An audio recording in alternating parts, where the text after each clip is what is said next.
I also used the World Wide Web, which was great and of just an enormous amount of help when I was sent to Houston following the hiring of our new superintendent. I was sent there the day after he was hired to find out who he was, because we had no idea who this guy was before he was hired. And we just had a few sources.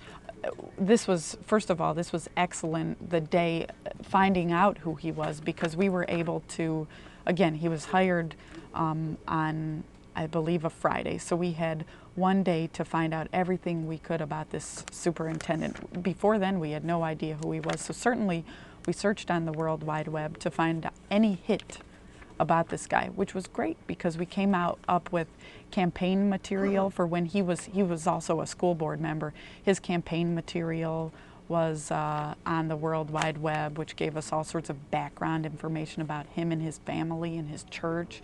That was excellent for when we flew there because we knew where his church was, we knew where he lived, we knew what his key issues were. I can't imagine if we didn't have the World Wide Web.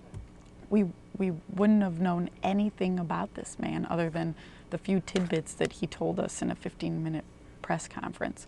So we were also able, when I flew to Houston, I was able to do a search for the schools that were part of the area that he supervised.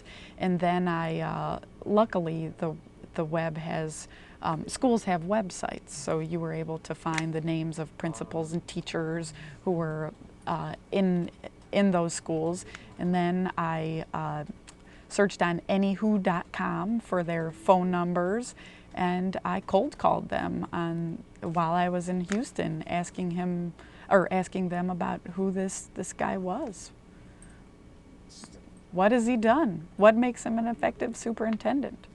But I wouldn't have had any idea I think I was flown there on a Saturday and a Sunday. I couldn't go knocking on the school doors because schools weren't in session. So the web was excellent for finding those people at the last minute to call and find out about this guy.